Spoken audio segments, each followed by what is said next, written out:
안녕하세요. 역사과 교육과정 연계 노동인권 지도자료 개발을 총괄하였던 서울시 교육청 노동인권 전문관 전명훈입니다.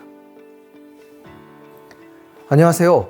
역사과 교육과정 연계 노동인권 지도자료 개발에 참여하였고 현재 대구 시지고등학교에서 역사를 가르치고 있는 교사 차경호입니다. 오늘은 서울시 교육청이 개발한 역사과 교육과정 연계 노동인권 지도자료를 소개하고 활용 방법에 관해 이야기해보려 합니다. 청소년에게 노동인권 교육의 중요성을 강조하고 다양한 교수학습 자료를 만들어 왔습니다만 이를 역사에서 찾아보고 수업에 적용하는 것은 쉽지 않았는데요. 이번에 경북대학교 방지영 교수님과 여러 선생님들이 함께 역사 수업에서 노동인권 교육을 할 수 있는 수업 지도자료를 만들어 주셨습니다. 최경호 선생님, 역사과 교육과정 연계 노동인권 지도자료를 개발한 이유는 무엇일까요? 인류의 역사는 노동으로 발전하고 지탱됐습니다. 하지만 그 역사에서 노동과 노동자의 인권이 얼마나 기억되는지 생각해보면 아쉬움이 있었습니다. 이번에 개발된 지도 자료를 통해 역사 속에 기록된 노동자들의 모습과 삶, 그리고 그 문제점들에 대해 학생들과 함께 고민하고 답을 찾아보는 수업을 할 수 있다고 생각했습니다. 이번에 개발한 자료는 학생들이 노동의 시선으로 인권과 연계지어, 즉 노동인권의 측면에서 과거를 탐구하고 스스로 자기 질문을 만들어 내도록 돕는 것에 초점을 맞춘 것 같습니다. 그렇다면 다른 노동인권 지도자료와 차별된 특징은 무엇일까요? 역사과 교육과정 연계 노동인권 지도자료에서는 노동인권을 3가지 아이디어로 구체화했습니다. 첫째, 역사를 이끌어온 동력으로서 노동의 중요성에 대한 인식. 둘째, 노동하는 삶의 모습과 노동의 가치에 대한 역사적 이해. 셋째, 노동과 노동하는 사람들의 중요성과 인권에 대한 역사적 이해입니다. 이를 통해 새로운 역사적 사실이나 사건을 발굴하기도 하고 늘 다뤄왔던 사실이나 사건을 새롭게 보려는 시도도 했습니다. 그럼 선생님들이 활용하기 쉽게 역사과 교육과정의 성취 기준을 바탕으로 한 10개 학습 주제를 소개하도록 하겠습니다. 첫 번째 주제는 영화와 함께하는 노동인권의 역사입니다. 노동인권에 관련된 여러 쟁점을 다수의 영화를 통해 확인하고 드러내는 데 중점을 두었습니다. 레미제라블, 노예 12년, 서프러제트, 모던 타임스, 히든 피겨스 5편의 영화로 시대별 노동인권의 문제 그리고 그것을 해결하기 위해 노력했던 사람들의 모습을 살펴볼 수 있도록 하였습니다. 별도 학습 주제로 학기 초나 학기 말에 활용할 수 있고요. 개별 영화에서 다루는 문제의식을 중심으로 노동인권의 시선을 더하는 방식으로도 활용할 수 있습니다. 두 번째 주제는 우리 역사 속 평범한 사람들의 노동 이야기입니다. 우리 전근대 사회의 노동과 노동하는 사람들을 다양하게 만나보고 학생 스스로 그 가치와 중요성을 생각하도록 이끄는 데 중점을 두었습니다. 역사 속에는 잘 드러나지는 않지만 찾아보면 만날 수 있는 다양한 노동자들과 그들의 중요성을 강조하고 이들이 어떻게 살았는지, 어떤 생각을 했는지 살펴보고 그들의 노동 가치를 이해하는 것입니다. 세 번째 주제는 아메리카 대륙으로 간 아프리카인은 어떻게 노예가 되었을까입니다. 자신의 의지와 관계없이 노예가 되어 아메리카 대륙으로 끌려간 아프리카인의 이야기를 통해 상품화된 노예 노동, 사람의 가치를 인권으로 보장하기 위한 역사적 과정에 관한 주제입니다.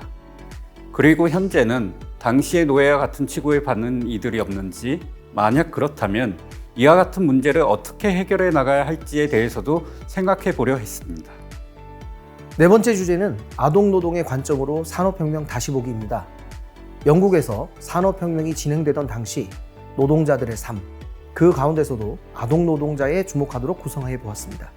이 주제에서는 아동노동의 문제가 산업혁명기 영국에서만 일어난 현상이 아니라 현재의 문제임을 학생들이 깨닫고 노동을 자기 문제화하도록 이끌기 위해 노력하였습니다.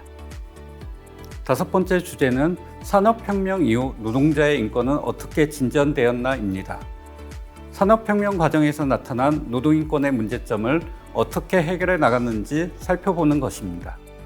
영국을 비롯한 서양 국가들의 사례를 통해 노동조합 및 노동자의 권리 보장과 보호를 위한 제도적 진전이 이루어진 과정을 탐구하도록 했습니다. 학생 스스로 노동자의 인권과 권리 보장에 대해 지식과 감수성을 높일 수 있는 기회를 제공하는 것이 목적입니다. 여섯 번째 주제는 강주룡은 왜 채공녀가 되었나입니다. 1929년 미국에서 시작된 대공황의 세계적 여파 속에서 노동 조건의 악화와 이에 맞서는 노동운동, 동시에 항일운동으로서의 노동운동을 다뤘습니다. 당시 여성 노동자의 특수성이 무엇이었는지 살펴보고 오늘날까지 이어지는 노동조합 운동을 역사적으로 탐구하면서 노동자의 권리 보장을 위한 실천과 연대의 가치를 성찰하도록 하였습니다. 일곱 번째 주제는 민감하고 논쟁적인 과거사로서의 일제와 강제동원입니다. 시의성 있는 주제이자 한일 양국 사이에서 아직 민감한 논쟁이 이어지고 있지만 무엇보다 중요한 것은 피해자 중심주의입니다. 일제와 전시, 강제동원 문제를 피해자 중심의 인권의 관점에서 접근하고자 했습니다. 전시 강제동원과 전후 처리 과정에서 피해자들이 감수해야 했던 인권 침해의 실태를 보편적인 노동인권의 관점에서 파악하고 오늘날 이를 둘러싼 국제사회의 움직임과 한일 간 외교 갈등의 쟁점을 탐구하는 것이 목적입니다. 여덟 번째 주제는 친구가 되고 싶었던 두 청년입니다. 노동인권을 상징하는 이름이 된 전태일, 그의 꿈을 모든 이의 꿈으로 만들어주었던 조영래의 삶을 다루고 있습니다. 두 사람의 삶을 통해 한국 사회의 산업화 과정에서 노동과 노동하는 사람의 권리를 제도화하기 위한 노력의 역사를 탐구할 수 있습니다. 또한 학생들이 새로운 사회와 연대하는 삶에 대한 상상을 해볼 수 있도록 구성했습니다. 아홉 번째 주제는 1987년 여름 노동자들의 함성이 전국을 뒤덮다입니다. 87년 노동자 대투쟁을 다루었습니다. 노동인권의 역사에서도 1987년은 빼놓을 수 없는 역사적 순간입니다.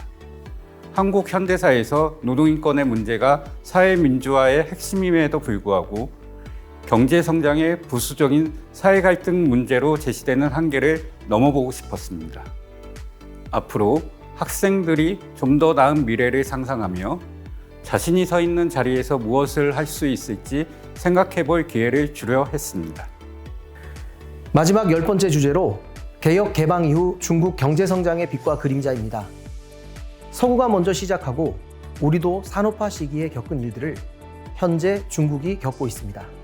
중국의 개혁 개방 시기, 급속한 경제개발과 산업화로 인해 도농 간 격차와 노동 문제, 중국의 신노동자들의 대응을 살펴보려고 했습니다.